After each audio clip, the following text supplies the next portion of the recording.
बिन माँ की बहू। साक्षी के पैदा होते ही उसकी माँ गुजर जाती है, जिसके बाद उसके पिता आलोकनाथ अकेले ही उसका पालन पोषण करते हैं। 16 साल की उम्र से ही साक्षी ने घर चलाने के लिए नौकरी शुरू कर दी थी। बेटी से बढ़कर एक बेटे की तरह वो अपने पिता को कंधे से कंधा मिलाकर काम में हाथ बटाती रहती है। साक्षी, मेरे होते हुए तुझे नौकरी करने की कोई जरूरत नहीं है। तेरे हर शौक पूरे करने के लिए मैं अभी जिंदा हूँ। और आपकी शौक का क्या पापा? आपके भी तो कुछ शौक होंगे ना, मुझे वही सब पूरे करने हैं। मेरे शौक का क्या बेटा, मैं तो बूढ़ा हो चुका हूँ।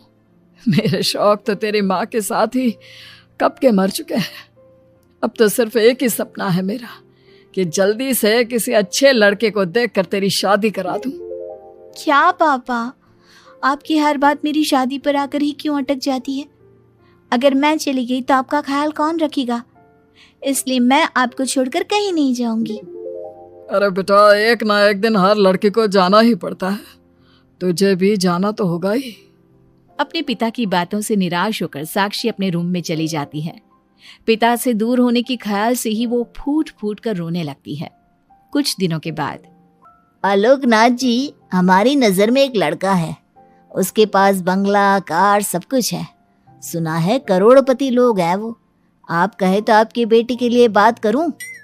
अरे लेकिन हमारे इतने बड़े परिवार में अपनी बेटी ब्याहने की हैसियत नहीं है। उन सब की चिंता मत कीजिए। उन लोगों को दहेज वगैरह कुछ नहीं चाहिए।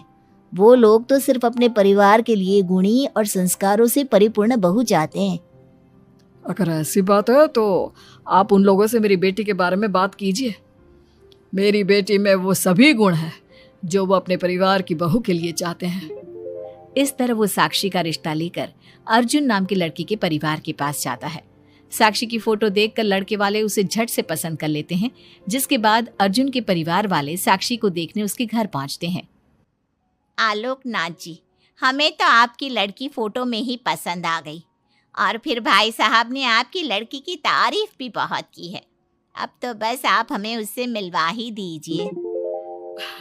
साक्षी बिटिया, बाहर आना तो। साक्षी। अपने पिता की आवाज सुनकर साक्षी तुरंत बाहर आ जाती है और एक एक करके सभी के पैर छूती है। आलोकनाथ जी, आपकी बेटी तो सच में बहुत गुणवान और संस्कारी लगती है। बिटिया, क्या क्या शौक है तुम्हारे? पापा, और अपनी ज़रूरतें पूरी करने के अलावा मेरे और कोई शौक नहीं है। आपने अपनी लड़की को सच में बहुत अच्छे संस्कार दिए हैं भाई साहब।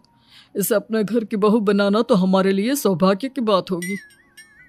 इस तरह सबकी राजी खुशी से अर्जुन और साक्षी की शादी भी हो जाती है। साक्षी की सास उसे एक माँ का भरपूर प्यार देती है और कभी उसे मायके की कमी महसूस नहीं होने देती। साक्षी बेटा, तू आराम कर। सुबह से घर के काम पर लगी है, थक गई होगी अब बिटिया।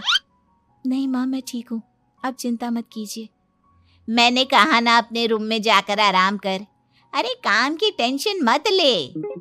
अपनी सास की जिद के आगे हार मानकर साक्षी अपने रूम में चली जाती है। थोड़ी देर बाद उसका पति भी वहां पहुंच जाता है। साक्षी, तुमने मेरी रेड कलर की फाइल देखी क्या? जी नहीं, मैंने तो आपकी कोई फाइल नहीं देखी। साक्षी, तुमसे मेरी एक फाइल तक नहीं संभाली जाती। 1000 बार बोला है तुमसे कि मेरे सामान को हाथ मत लगाया करो। मेरी सुनती ही कहाँ हो तुम? माँ ने बहुत सर पर चढ़ा रखा है तुम्हें। अर्जुन के इतना कहते ही साक्षी रोने लगती है। साक्षी के रोने की आवाज सुनकर उसकी सास वहां पर आ जाती है। साक्षी बेटा, क्यों रो रही है? इस नालायक ने कुछ किया है क्या? साक्षी अपनी सास मीना को सारी बात बताती है। क्यों? गधे, अपनी फाइल का खुद तो ध्यान रखता नहीं और बहू को ताने देता है। माँ, अब तो रहने ही दो। आपको हर समय अपनी बहू ही सही लगती है।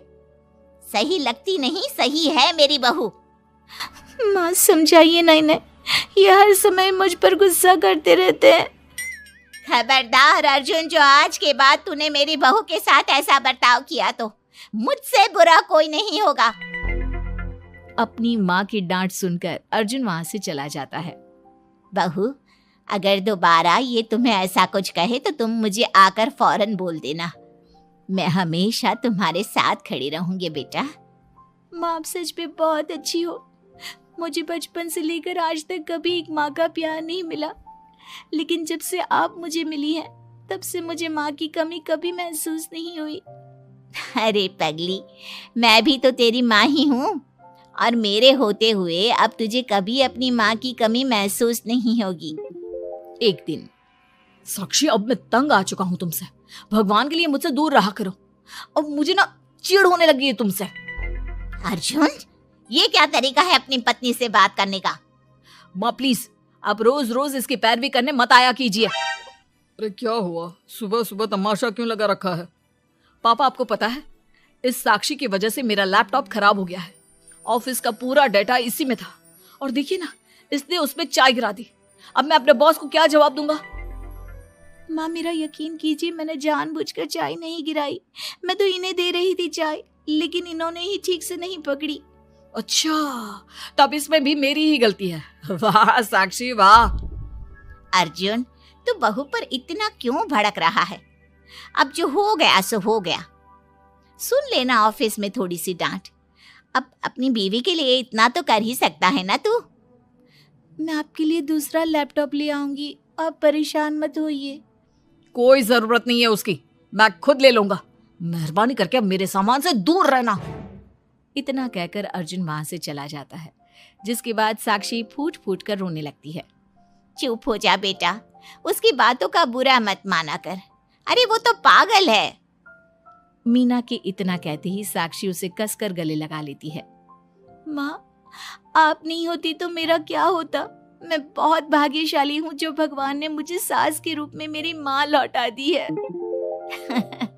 बेटा, जीवन में ये सब चलता ही रहता है, ऐसी बातों को दिल पर नहीं लगाना चाहिए। चल अब अपने आंसू पोंछ और मेरे साथ काम में हाथ बटा।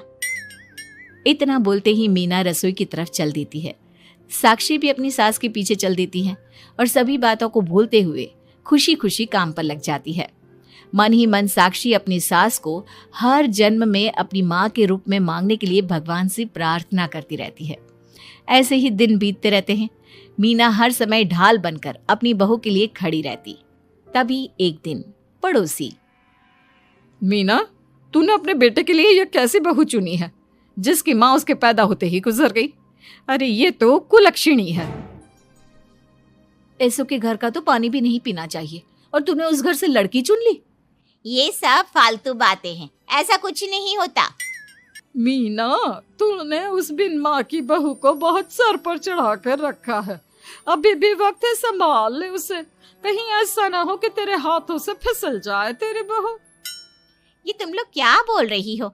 मेरी बहू बाकी बहू जैसी नहीं है, वो तो कोहिनूर से भी कीमती है मेरे लिए। हमारा काम था तुझे समझाना। बहू को कभी भी बेटे से बढ़कर प्यार नहीं देना चाहिए, वरना उन्हें बिगड़ते देर नहीं लगती। और यहाँ तो तेरी बहू बिन माँ के पली बड़ी है। न जाने उसके बाप ने कैसे संस्कार दिए होंगे उसे। चुप करो तुम लोग, मैं अच्छे से समझती हूँ तुम लोग मुझे मेरी बहू के खिलाफ भड़काना चाहते हो। देख मीना, हम तेरी सहेलियां हैं, तुझे भड़काकर हमें कुछ नहीं मिलने वाला, लेकिन बहू को इतना सर पर चढ़ाना ठीक नहीं। हमारा काम तो सिर्फ तुझे आगाह करने का था, बाकी मानना न मानना तेरी मर्जी। चल मीना, अब हम लोग चलते हैं, तू अपना ध्यान रखियो। इतना बोलकर सभी लोग वहां से चले जाते हैं, जिसके बाद मीना घंटों तक सोच में डूब जाती है और अपने बहू के प्रति इतनी सारी बातें सुनकर कहीं ना कहीं उसके मन में भी साक्षी के लिए हीन भावना जन्म लेती है। तभी वहां पर साक्षी भी आ जाती है। माँ जी, ये लीजिए चाय। रख दे और जा।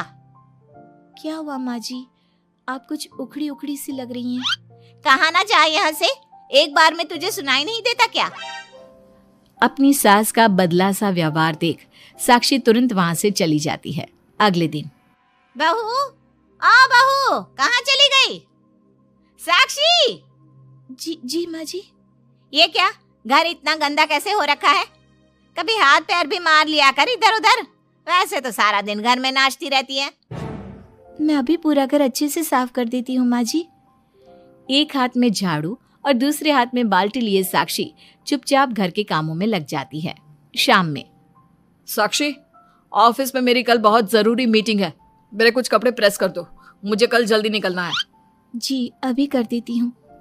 साक्षी अर्जुन के कपड़े प्रेस कर ही रही होती है, तभी उसके ससुर उसे आवाज लगा देते हैं, जिस पर वो भागते हुए उनके पास जाती है। और थोड़ी देर बाद जब रूम में आती है तो वो देखती है कि अर्जुन के कपड़े बुरी तरह से जल चुके थे। मैंने कहा था ना तुमसे कि कल ऑफिस के मीटिंग में मुझे यही कपड़े पहनने हैं, उसके बाद भी तुमने मेरे कपड़े जला दिए। मुझे माफ कर दीजिए, मुझसे गलती हो गई। ये कोई छोटी मोटी गलती नहीं है, समझ में आ रहा है तुम्हें? शोर की आवाज सुनकर अभय और मीना भी वहां पहुंच जाते हैं। क्या हुआ, तुम दोनों लड़ क्यों रहे हो? पापा देखिए ना, इसने मेरी नई शर्ट जला दी जो मैं कल मीटिंग में पहनने वाला था। बेटा उसे मैंने ही आवाज दी थी, इसलिए वो शायद जल्दबाजी में प्रेस का बटन बंद करना भूल गई होगी। पापा अब आप भी माँ की तरह इसका साथ दे रहे हैं। अर्जुन, इस बार तू सही है और बहू गलत। आखिर वो इतनी लापरवाह हो कैसे सकती है? माँ जी प्लीज मुझे माफ कर दीजिए।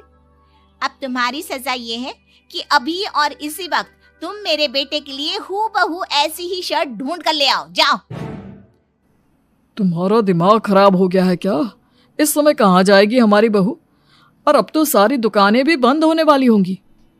अगर दुकानें बंद हो भी गई होंगी तो उसे खुलवाकर मेरे बेटे के लिए शर्ट लेकर आओ।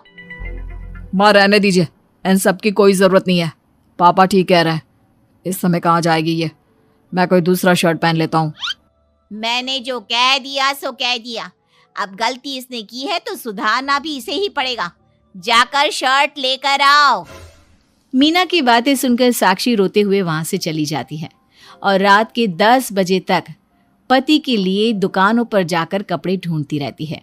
थक हार कर करीब 12 बजे साक्षी कपड़े लेकर घर पहुंचती है। अर्जुन की ऑफिस के मीटिंग के लिए तुम्हें हूबहू वैसे ही कपड़े मिले या नहीं? ये रहे कपड़े मम्मी जी। साक्षी अपनी सास को कपड़े देकर जा ही रही थी कि मीना उसके हाथ में चोट देखती है। ये चोट कैसे लगी तुझे? पता नहीं, जल्दबाजी में शायद किसी चीज से लग गई होगी। इतनी बड़ी हो गई हो, अब अपना ध्यान रखना कब सीखोगी? आप तो जानती ही हैं माँ, मैं बिन माँ की पली बड़ी हूँ। माँ के ना होने के कारण मेरे सर पर इतनी जिम्मेदारियां थी जिन्हें निभाते निभाते मैं खुद का ख्याल रखना ही भूल गई। लेकिन आप जानती हैं माँ, मुझे अब भगवान से कोई गिले शिकवे नहीं है, क्योंकि भले ही उन्होंने मुझसे एक माँ छीनी है, लेकिन उन्होंने आपको मुझे दिया है और अब आप ही मेरी माँ हैं।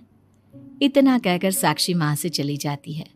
साक्षी की बातों को सुनकर मीना को भी अपने कहे और अपनी गलतियों पर पछतावा होने लगता है, इसलिए वो बिना खाए पिए ही सो जाती है। अगले दिन, माँ जी कल का सारा खाना तो ऐसे ही पड़ा है, आपने अच्छे से खाना नहीं खाया था क्या? मुझे भूख नहीं थी कल। साक्षी अपनी सास के दर्द को समझ जाती है और उसका हाथ पकड़ते हुए कहती है, चलिए माँ जी, मैंने आपके लिए आपकी फेवरेट छोले भटूरे बनाए हैं। आपने कल रात से कुछ नहीं खाया था ना, इसलिए सुबह उठते ही मैंने पहले आपके लिए खाना बनाया है। खाना तो तूने भी नहीं खाया होगा ना, चल जाकर पहले तू खा ले। माँ जी क्या हम साथ बैठकर खाना नहीं खा सकते प्लीज? बहुत दिन हो गए हैं। साक्षी के इस तरह बोलने से मीना का दिल पिघल जाता है और वो मान जाती है। साक्षी मीना के लिए खाना लगाती है, जिसका पहला निवाला मीना अपनी बहू को खिलाती है। मुझे माफ कर दे बेटा, मैं जानती हूँ पिछले कुछ दिनों से मैंने तुझे बहुत चोट पहुँचाई है, हो सके तो मुझे माफ कर देना। नहीं नहीं माँ जी, आपका पूरा हक है मुझे डांटने का। मुझे आपकी किसी भी बात का कभी बुरा नहीं लगा। अपनी सहेलियों की बातों में आकर मैंने अपने दिल में तेरे लिए नफरत पाल ली थी, लेकिन कल जब तुझे रोते बिलखते देखा तो मेरी ममता फिर से लौट आई। मुझे माफ कर दे बेटा, मैं एक अच्छी सास नहीं बन सकी। किसने कहा आपसे कि आप अच्छी सास नहीं हैं?